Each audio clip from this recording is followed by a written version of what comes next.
Selamat sore, Shalom. Bapak Ibu sehat? Puji Tuhan, sehat ya. Ya, Bapak Ibu Saudara, judul yang diberikan kepada kita untuk kita renungkan pada sore hari ini adalah tanda-tanda dan mujizat-mujizat. Bapak Ibu kalau seringkali membuka YouTube atau TikTok, mungkin Bapak Ibu pernah mendengar yang namanya Pastor Andi Simon, ya. Kalau Bapak Ibu lihat di YouTube-nya, itu yang antri ketemu Pastor Andi ini, itu bisa ribuan orang setiap hari. Dari mulai pintu rumahnya sampai ke ujung-ujung jalan sana, gitu. Ngantri. Untuk apa?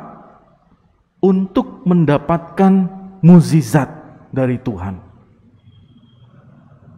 Orangnya beda-beda, agamanya beda-beda. Tetapi intinya adalah orang berbondong-bondong untuk merasakan dan mendapatkan mukjizat Tuhan. Karena bagi mereka adalah peristiwa mukjizat itu menjadi sesuatu yang besar dan mereka merindukan sebuah perubahan. Ada yang mencari Tuhan untuk mendapatkan mukjizat karena mereka sakit supaya sembuh, ya. Ada yang bertemu dengan Tuhan karena mukjizat supaya ekonomi keluarga mereka dipulihkan. Tetapi seringkali yang datang adalah mereka minta untuk disembuhkan. Nah, pertanyaannya Bapak Ibu, kalau orang-orang yang tidak pernah merasakan mukjizat, kira-kira dia masih mau percaya nggak ada mukjizat? Nggak pernah ada tanda-tanda mukjizat, Pak, selama kami jadi orang Kristen. Ada dah kira-kira mukjizat tuh. Ngapain Pak di gereja kami ini? Nggak suah kami nengok mukjizat.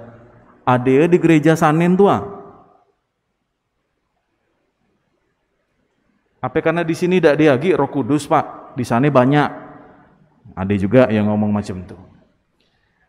Nah, kalau kita berbicara mengenai mujizat, Bapak Ibu Saudara, yang harus kita pahami bersama, menjadi orang Kristiani yang menjadi fokus utama kita adalah pribadi Kristus.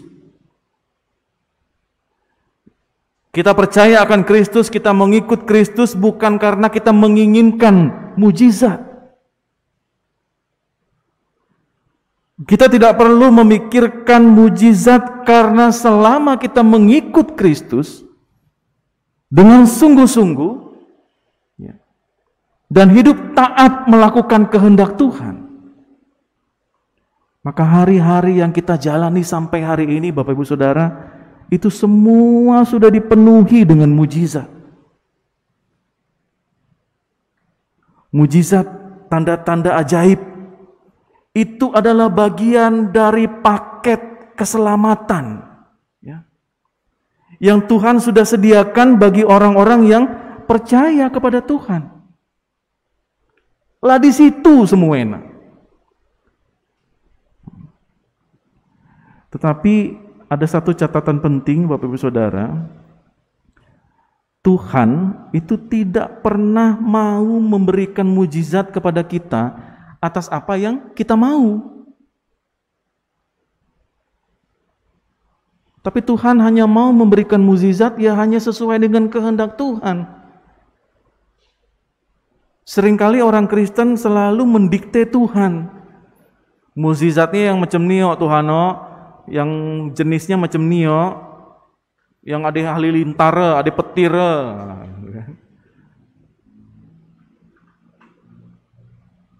Dan seringkali adalah mukjizat yang memenuhi kedagingan kita. Tuhan kasih mukjizat, besok ku langsung jadi orang paling kaya di dunia. Bisa ya? Tuhan kasih mukjizat, pokoknya mobil yang di depan Bank Sumsel tuh harus jadi punyaku besok. Kita tidak pernah punya rekening bank Sumsel, kita tidak pernah nabung, tapi kita minta mukjizat Tuhan, mobil itu jadi milik kita. Gimana itu bisa terjadi? Kedagingan kita terkadang terlalu besar daripada iman kita. Nah, Bapak Ibu, kalau kita baca dari Matius 17 ayat 20, Alkitab di situ menyatakan bahwa tanda-tanda ajaib dan mujizat itu selalu menyertai perjalanan hidup orang yang percaya di hadapan Tuhan. Saya bacakan buat Bapak Ibu, Matius 17 ayat 20. Sesungguhnya sekiranya kamu mempunyai iman sebesar biji sesawi saja, maka kamu dapat berkata kepada gunung ini, pindah dari tempat ini ke sana. Maka gunung ini akan pindah, dan takkan ada yang mustahil bagimu. Bapak Ibu pernah lihat biji sesawi kayak apa? Suada? Saya juga baru sekali lihatnya. Kecil banget, ya.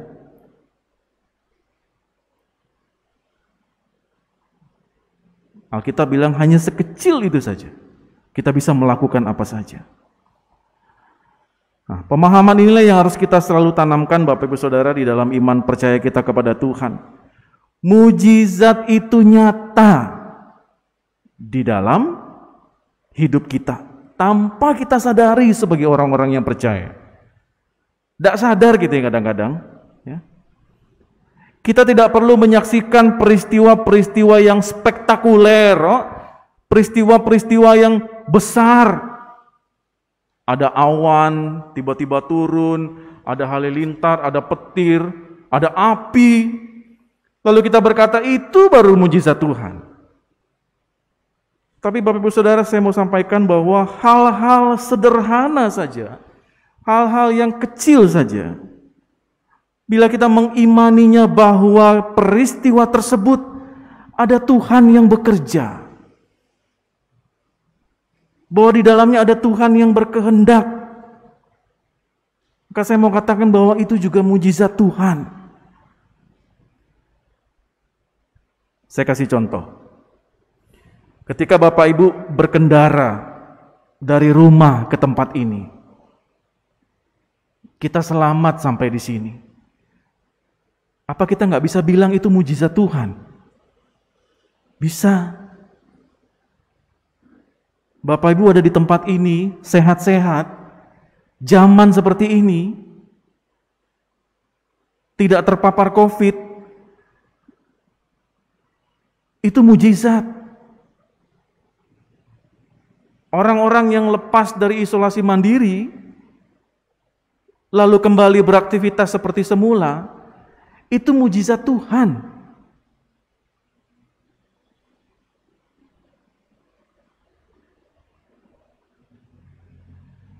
Saya kena COVID itu tanggal 22 Juni. Selama 3 minggu.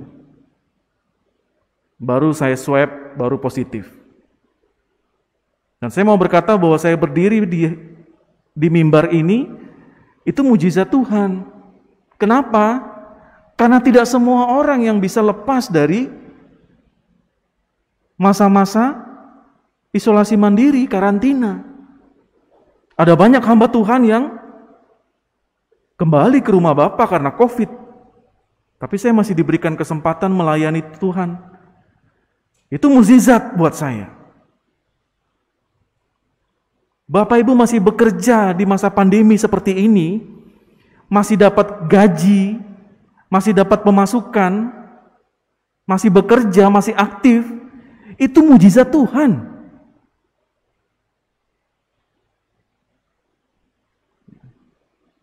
Saya lihat ada alumni COVID nih, ya, Fani, kakak, siapa lagi? Wah, itu alumni COVID nih. Bagi yang belum, jangan bang, jangan disumpah bang. Ada yang bilang semua akan COVID pada waktunya. Itu beriman namanya. Jangan dong Pak, doain sehat-sehat, ya sehat-sehat kita semua. Harus dibawa seneng kalau lagi isolasi mandiri. Harus jaga imunitas. Kita nggak pernah tahu siapa yang sudah bawa virus itu. Ya, sebelum di swab baru ketahuan dia positif atau negatif. Kalau belum ya tidak tahu. Sekali lagi Bapak Ibu Saudara, hal-hal sederhana, hal-hal kecil, saya mau katakan kalau Tuhan bekerja di dalamnya, Tuhan berkehendak mendatangkan kebaikan, itu sudah menjadi sesuatu yang mukjizat, tanda ajaib dalam kehidupan kita. Masih kuliah, wah luar biasa. Masih bekerja, dapat gaji, masih aktif melayani Tuhan, masih sehat. Itu mukjizat Bapak Ibu. Di masa pandemi itu semua itu mukjizat Tuhan. Tidak perlu kita memimpikan spektakuler, hal-hal yang spektakuler gitu ya. Yang besar. Itu baru mukjizat. Kalau yang kecil-kecil ini bukan. Nah.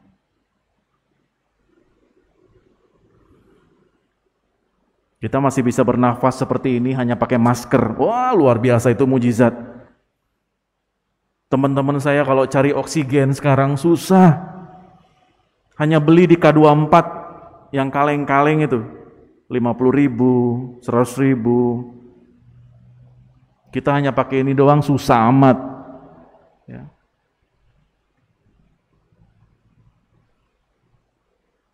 Nah, kita harus memahami seperti itu Bapak Saudara. Itulah mukjizat Tuhan yang kita alami. Hal-hal sederhana, hal-hal kecil, sampai hari ini ternyata kita merasakan itu semua. Kita mengalami itu semua. Nah, perenungan firman kita pada sore hari ini mau menyadarkan bahwa situasi yang terjadi di dalam bacaan Alkitab kita, yaitu yang dialami oleh jemaat dan rasul-rasul, dan termasuk kita, Bapak-Ibu Saudara, mereka mengalami hal yang sama dengan apa yang kita alami saat ini. Rasa khawatir, iya. Rasa cemas, iya. Rasa takut, iya. Stres yang berlebihan, iya. Bahkan salah satu artis kemarin karena stres pakai bikini, ya. Dinar Candy sebagai bentuk protes PPKM. Mungkin kita dengan cara yang lain. Mungkin orang-orang lain yang ada di Pangkal Pinang juga dengan cara yang lain. Kita sebagai orang Kristiani ternyata mengalami yang lain. Cemas kita akan hari esok. Agi dapat kerja dah ape dirumahkan ape gaji dipotong setengah Aduh cicilan lagi banyak macam mana Aduh kok badan rasa dah enak nih. Covid kayak nih, apa-apa Covid. Bersin sekali, Covid. Kawan kita batuk, Covid kan nih. Padahal alergi bulu kucing, Covid. Takut. Tetapi Bapak Saudara, inilah yang dirasakan oleh para rasul dan jemaat pada waktu itu, ya. Ketakutan itu membelenggu. Kecemasan itu begitu menjajah cara berpikir kita, iman kita di dalam setiap perjalanan hidup.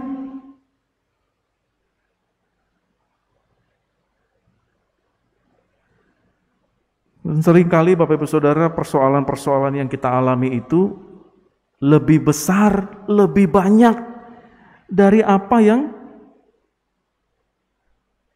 sukacitanya gitu ya. Pak Pendeta, semenjak kami ikut Tuhan, lebih banyak dukanya daripada sukanya. Cemani itu Pak Pendeta? Kamilah banyak berdoa, tetaplah tidak pernah dikabulkan. Kami sudah percaya Tuhan, kok masih banyak penderitaan? Ya. Kami sudah coba berubah Pak Pendeta, tapi agi macam itulah kehidupan kami. sudah percaya Tuhan, tapi kok masih menderita, Pak Pendeta. Sebagian orang ada yang berpikiran seperti itu, Bapak Saudara. Karena begitu membelenggunya kecemasan itu. Begitu terjajahnya dia dengan kecemasan, kekhawatiran, dan ketakutan itu. Dan itu terus terbawa di dalam kehidupan iman percayanya. Nah, Bapak Ibu Saudara yang Tuhan Yesus kasihi, yang harus kita pahami bersama pada sore hari ini dalam renungan kita bersama. Sejak awal Tuhan telah menganugerahkan yang namanya kemerdekaan.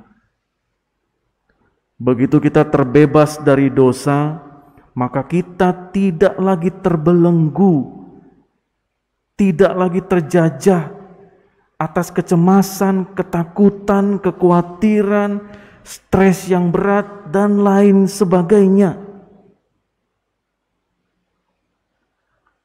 Karena terbebasnya kita, itu menjadi sebuah peringatan yang kuat bagi kita untuk punya yang namanya perilaku dan kehidupan persekutuan bersama Kristus. Persekutuan yang kokoh, persekutuan yang kuat, yang erat.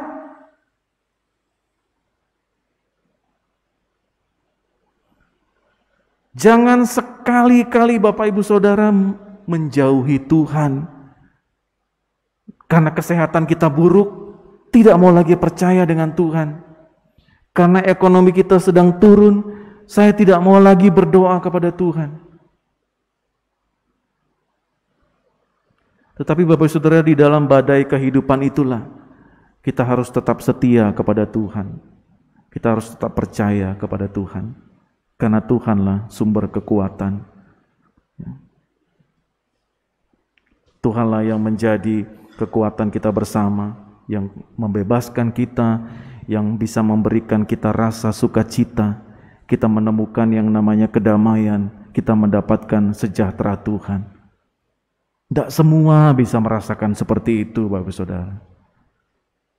Tetapi bagi orang-orang yang mau membuka dirinya untuk Tuhan bebaskan dari kecemasan, kekhawatiran, dan ketakutan, maka orang-orang itulah yang akan merasakan damai sejahtera Tuhan, sukacita di dalam segala sesuatu yang boleh dia terima pada saat ini. Dan itulah yang bisa kita sebut dengan nama mujizat Tuhan. Ingatlah Bapak Ibu Saudara, Tuhan sedang bekerja di dalam pribadi kita dengan segala yang kita miliki dan kita lakukan. Rasakan bahwa mujizat itu sudah nyata di dalam hidup kita. Kalau kita mendengar, kalau kita merenungkan, dan kita melakukan firman Tuhan setiap hari, apa yang kita baca, apa yang kita dengar, kita lakukan dengan penuh ketaatan dan kesetiaan, maka Bapak Ibu Saudara, kita akan merasakan belas kasih Tuhan di dalam sapaan-Nya. Dan kesemuanya itu adalah anugerah Tuhan di dalam kehidupan kita semua. Maka bersyukurlah senantiasa atas kemerdekaan yang Tuhan sudah berikan kepada kita semua. Amin. Tuhan Yesus memberkati. Untuk merespon firman Tuhan pada sore hari ini, kita akan mendengarkan persembahan pujian dari Saudara Armando dan Saudara Giri.